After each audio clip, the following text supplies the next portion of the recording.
Assalamualaikum warahmatullahi wabarakatuh. Saya Muhammad Asmijrod, kelas TI 22. Di sini saya akan mereview bab 1 sampai bab 4 tentang tata letak fasilitas. Dimulai dari bab 1, perencanaan fasilitas. Definisi perencanaan fasilitas.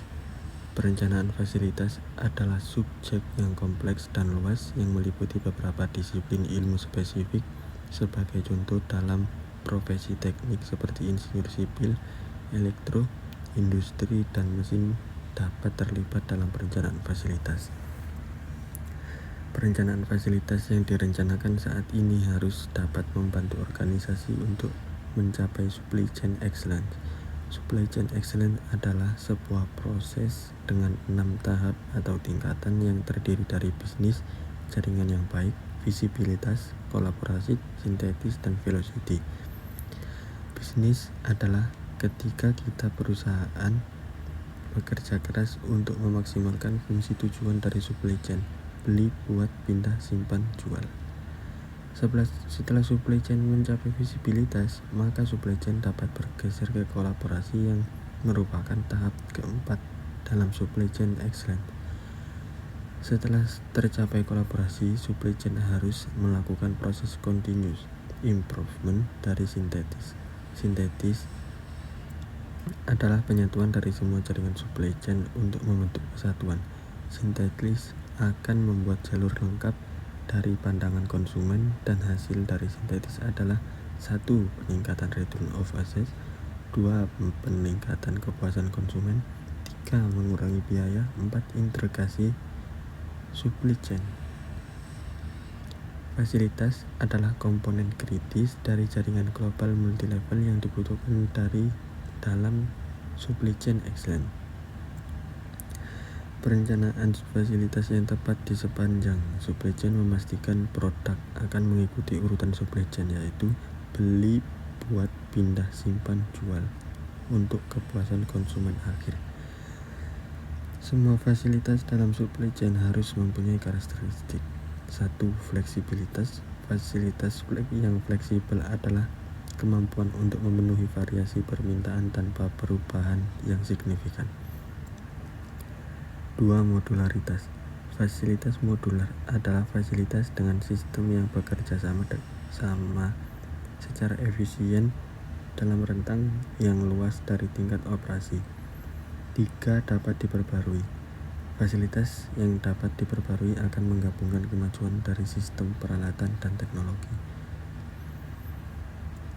4. Kemampuan beradaptasi. Pertimbangan implikasi terhadap waktu siklus dan puncak dari penggunaan fasilitas. 5. Operabilitas selektif. Operabilitas selektif berarti memahami bagaimana setiap segmen fasilitas beroperasi dan memungkinkan rencana darurat untuk ditempatkan di fasilitas. 6. Ramah lingkungan dan energi. Dalam hal ini melibatkan proses pembelajaran dalam energi dan desain lingkungan. Hierarki perencanaan fasilitas. 1. Lokasi fasilitas. Lokasi fasilitas mengacu pada penempatan yang berkaitan dengan konsumen, pemasok, dan fasilitas lain yang saling berhubungan. Lokasi dalam konteks supply chain global harus ditentukan dengan pertimbangan transportasi global yang ekonomis, tempat untuk masuk, parts of entry, biaya bahan bakar, dan total biaya pengiriman produk ke konsumen akhir. 2. Desain fasilitas. Desain fasilitas meliputi sistem fasilitas, tata letak, dan sistem handling. Sistem fasilitas terdiri dari sistem struktural, sistem atmosfer, sistem enclosure, sistem pencahayaan, keselamatan, dan sistem sanitasi. Tata letak terdiri dari semua peralatan mesin dan perlengkapan di dalam bangunan.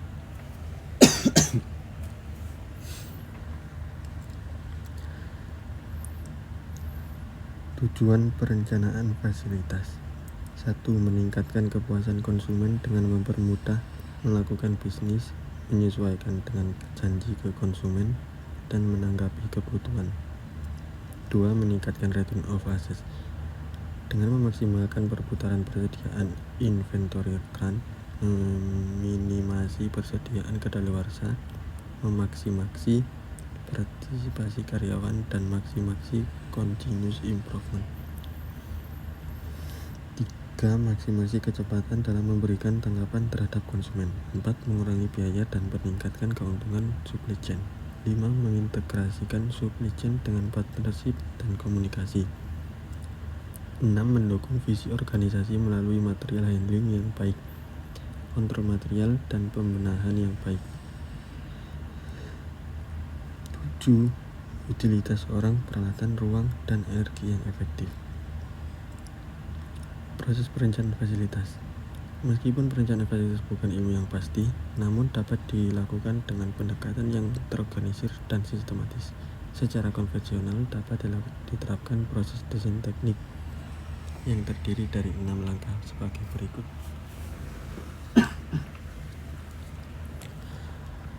1. Definisikan masalah. Pada tahap ini dilakukan proses A. Tetapkan atau definisikan ulang tujuan dari fasilitas ulang. Dalam perencanaan fasilitas baru atau mengembangkan fasilitas yang ada, sangat penting untuk menentukan spesifikasi produk yang diproduksi atau jasa yang akan disediakan secara kuantitatif. Tentukan spesifikasi aktivitas utama dan aktivitas pendukung yang akan dilakukan untuk mencapai tujuan. 2. Analisis masalah. Pada tahap ini dilakukan penentuan ketertarikan di antara semua aktivitas. 3. Tentukan kebutuhan ruang. Untuk semua aktivitas, peralatan, material, dan kebutuhan karyawan harus dipertimbangkan ketika menghitung kebutuhan ruang untuk setiap aktivitas. 4. Evaluasi alternatif. Pada tahap ini dilakukan evaluasi alternatif rencana fasilitas. Tentukan peringkat berdasarkan kriteria yang dipilih. 5. Desain yang disukai. Pada tahapan ini dilakukan pemilihan rencana fasilitas. Jika jumlah rencana banyak, maka yang paling utama dipilih adalah rencana yang dapat memenuhi tujuan dan sasaran organisasi. 6. Implementasikan desain. Pada tahap ini dilakukan proses implementasi rencana fasilitas, pelihara dan sesuaikan rencana fasilitas, penentuan ulang tujuan fasilitas. Bab 2. Desain produk, proses, dan jadwal. Desain produk akan menentukan produk mana yang akan diproduksi dan desain rinci dari setiap jenis produk. Keputusan yang berkaitan dengan produk yang akan diproduksi biasanya dibuat oleh manajemen tingkat atas berdasarkan masukan dari pemasaran, manufaktur, dan keuangan yang berkonsentrasi dalam performansi ekonomi. Contoh, perusahaan elektronik awalnya mendesain fasilitas untuk manufaktur semikonduktor. Sebelum fasilitas dipakai, perubahan terjadi pada kebutuhan ruang dan divisi lain dari perusahaan ditugaskan terhadap fasilitas sebagai entitas baru yang menggunakan ruang untuk manufaktur dan perakitan produk elektronik konsumen. Desain produk. Langkah-langkah yang dilakukan dalam proses desain adalah 1. Mengidentifikasi proses-proses yang dibutuhkan. Contoh, rumah sakit yang memiliki tujuan untuk melayani kebutuhan kesehatan masyarakat mungkin membatasi cakupan fasilitasnya dengan tidak melibatkan fasilitas perawatan luka bakar, peralatan diagnosis dengan tipe yang spesifik, dan bangsal psikiatris. 2. Memilih proses yang dibutuhkan. Setelah keputusan diambil mengenai produk yang dibuat sendiri, keputusan berikutnya yang dibutuhkan adalah bagaimana produk akan dibuat. Keputusan tersebut dapat didasarkan pada pengalaman sebelumnya, persyaratan yang berkaitan.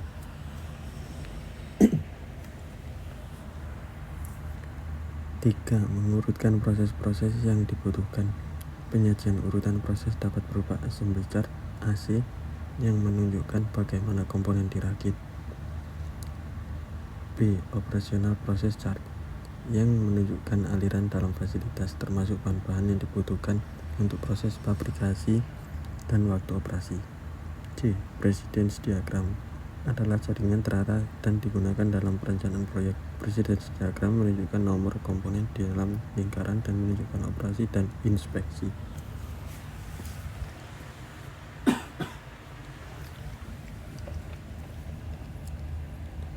Desain jadwal. Keputusan desain jadwal akan menentukan berapa banyak yang diproduksi dan kapan diproduksi. Keputusan jumlah produksi yang dimaksud adalah menentukan ukuran lot, sedangkan penentuan kapan produksi yang dimaksud adalah jadwal produksi. Untuk merencanakan fasilitas, informasi yang biasanya dibutuhkan adalah volume, trend, dan prediksi permintaan yang akan datang terhadap produk yang diproduksi. Semakin sedikit spesifikasi desain produk, proses, dan jadwal, maka tujuan rencana fasilitas akan menjadi lebih umum. Informasi pemasaran. Informasi volume variasi akan menjadi penting dalam penentuan tipe tata letak yang akan digunakan. Identifikasi tipe tata letak akan berdampak pada banyak hal seperti alternatif tipe material handling, kebijakan penyimpanan, unit loss, konfigurasi bangunan, dan lokasi dari receiving shopping dock. Hukum Pareto tidak selalu menjelaskan produk campuran. Menggambarkan produk campuran dari fasilitas di mana 15% dari lintasan produk mewakili kurang lebih 25% volume produksi sehingga hukum Pareto tidak terpenuhi.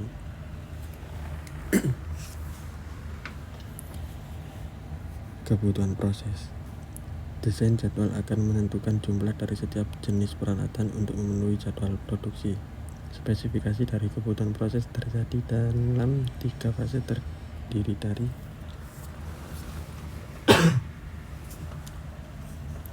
1.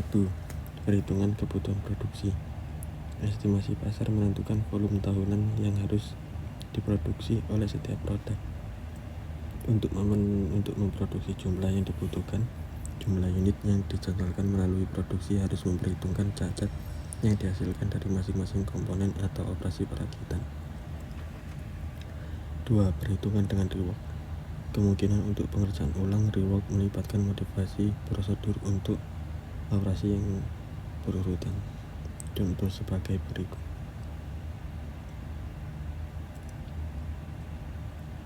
Estimasi jumlah mesin yang dibutuhkan. Estimasi jumlah mesin yang dibutuhkan dimulai dengan identifikasi penggunaan mesin oleh masing-masing operasi yang disebut fraksi mesin. Fraksi mesin untuk sebuah operasi ditentukan dengan membagi jumlah waktu yang dibutuhkan untuk menjalankan operasi dengan waktu yang tersedia untuk menyelesaikan operasi. 4. Penentuan jumlah mesin yang dibutuhkan. Langkah selanjutnya dalam menentukan jumlah mesin yang dibutuhkan adalah mengkombinasi fraksi mesin untuk tipe peralatan yang identik. Jika hanya satu operasi harus dilakukan pada tipe peralatan tertentu, maka perlu mempertimbangkan lembur dan subkontrak. Jika lebih dari satu operasi dijalankan pada tipe peralatan tertentu, maka perlu mempertimbangkan beberapa alternatif. Bab 3. Tipe tata letak. Tipe tata letak berdasarkan Tompkins tahun 2010 ada 4 tipe tata letak, yaitu 1. Tata letak dengan posisi tetap, 2. Tata letak menurut produk, 3. Tata letak menurut proses, 4. Tata letak teknologi kelompok. Tata letak tetap.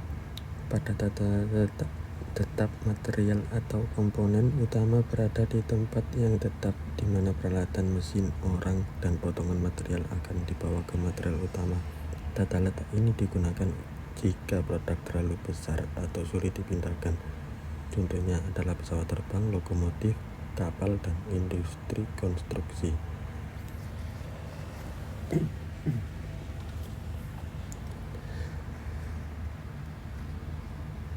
Tata letak produk.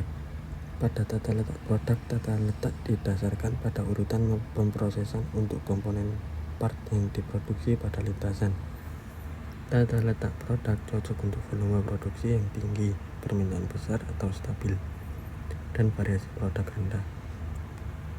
Tata letak proses. Pada tata letak proses yang sama dikelompokkan bersama-sama. Operasi dan peralatan sejenis dikelompokkan berdasarkan proses atau fungsi yang dilakukan. Pada tata letak ini ada aliran antar departemen yang tinggi dan sedikit aliran di dalam departemen. Tata letak teknologi kelompok. Tata letak teknologi kelompok didasarkan pada pengelompokan komponen untuk membentuk produk famili. Kesamaan dalam urutan pemrosesan, bentuk, komposisi bahan, kebutuhan peralatan, kebutuhan penanganan atau penyimpanan atau kontrol dan sebagainya. Tata letak GT Flowline. Tata letak ini digunakan ketika semua komponen yang ditugaskan ke grup mempunyai urutan mesin yang sama. Selanjutnya, komponen-komponen tersebut harus memiliki waktu yang relatif proporsional pada setiap mesin. Tata letak GT Cell. Tata letak ini memungkinkan komponen bergerak dari mesin yang satu ke mesin yang lain. Tata letak ini berkebalikan dengan tata letak GT Flowline, di mana semua komponen dalam kelompok mempunyai urutan mesin yang sama. Mesin-mesin dalam tata letak GT Cell diletakkan saling berdekatan sehingga mengurangi gerakan material handling. Tata letak GT Center. GT Center adalah pengaturan mesin yang logis. Contoh tata letak mungkin didasarkan pada pengaturan fungsional dari mesin, tetapi mesin digunakan untuk part famili yang spesifik. Bab 4. Prosedur tata letak. Prosedur tata letak. Sejumlah prosedur telah dikembangkan untuk memfasilitasi desain dari tata letak pabrik. Secara spesifik, perbedaan pendekatan sistem ideal oleh Nadler dengan langkah-langkah yang direkomendasikan oleh Ymer, Apple, dan Reed. Prosedur tata letak tersebut kemudian dikenal dengan 1. Pendekatan sistem ideal Nadler, 2. Langkah-langkah dasar Ymer, 3. Prosedur tata letak pabrik Apple, 4. Prosedur tata letak pabrik Reed, 5. Perencanaan tata letak sistematis muter.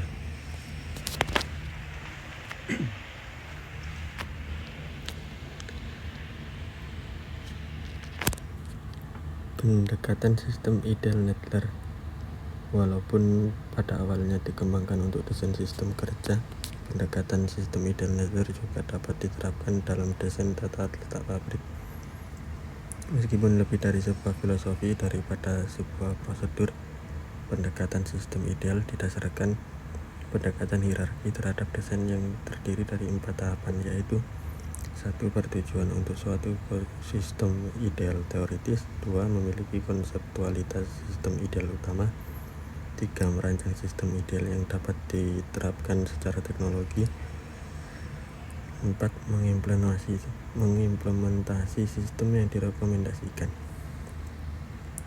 Langkah-langkah dasar Ymer. Ymer mendeskripsikan analisis dari masalah tata letak, di mana analisis ini harus disusun dari 3 langkah sederhana yang dapat dilakukan untuk setiap masalah tata letak.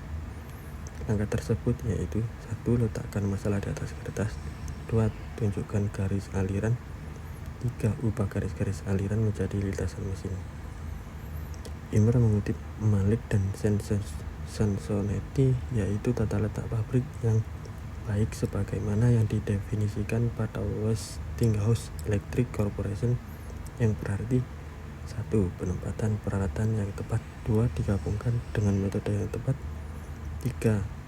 Pada tempat yang tepat, 4. Mengizinkan proses unit produk dengan cara yang paling efektif, 5. Melewati kemungkinan jarak yang paling pendek, 6. Pada kemungkinan waktu yang paling pendek.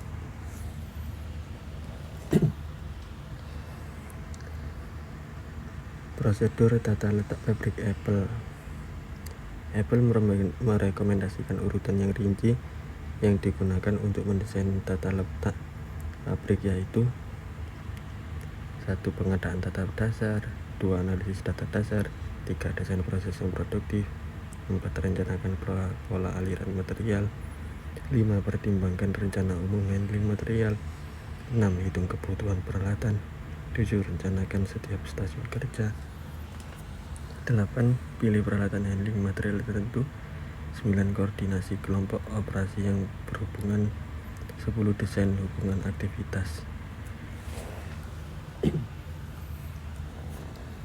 11 menentukan kebutuhan penyimpanan, 12 merencanakan layanan dan aktivitas tambahan, 13 menentukan kebutuhan ruang, 14 alokasikan aktivitas ke total ruang, 15 pertimbangkan jenis bangunan, 16 buat tata letak induk, 17 evaluasi, sesuaikan dan periksa tata letak dengan orang yang kompeten, 18 dapat persetujuan, 19 implementasi tata letak, 20 menindaklanjuti implementasi tata letak. Prosedur perencanaan tata letak sistematif muter. Prosedur perencanaan tata letak yang telah dibahas di atas berbeda dalam derajat kekhususan, namun serupa dengan penekanan dalam aspek desain dari perencanaan tata letak. Pendekatan paling populer yang digunakan dalam desain tata letak pabrik adalah pendekatan perencanaan tata letak sistematis yang dikembangkan oleh Mutter. Relationship diagram memposisikan aktivitas secara spasial. Kedekatan biasanya digunakan untuk menggambarkan hubungan di antara pasangan aktivitas. Walaupun relationship diagram secara normal berbentuk 2 dimensi, ada beberapa contoh yang dikembangkan dalam bentuk 3 dimensi untuk gedung bertingkat, mezanin, dan atau ruang overhead yang dipertimbangkan. Pendekatan algoritmik. Pendekatan relatif departemen berdasarkan peringkat kedekatan atau intensitas aliran material adalah salah satu yang dapat direduksi menjadi proses algoritmik. Model dan algoritma yang dijelaskan pada bagian ini adalah prosedur formal yang dapat membantu analisis tata letak untuk mengembangkan atau memperbaiki tata letak dan dapat memberikan kriteria objektif yang memfasilitasi evaluasi alternatif tata letak yang bervariasi yang muncul di dalam proses.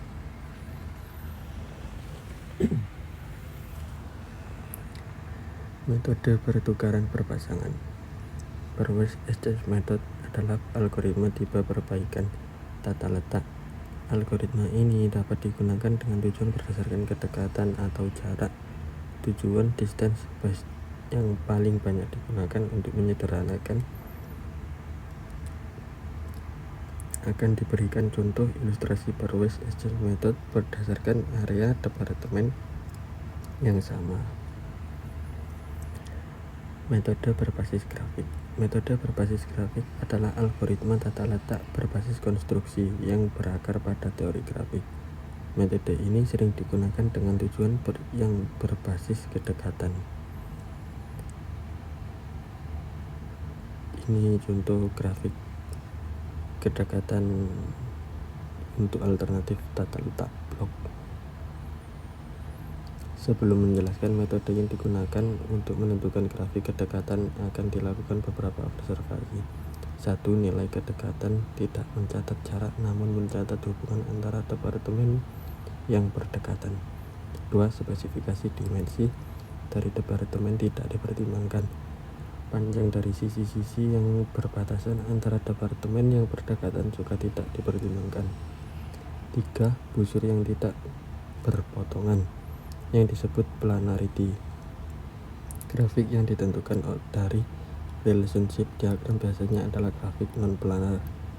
4. Nilai sangat sensitif terhadap penugasan dari bobot-bobot numerik dalam relationship chart. Terima kasih.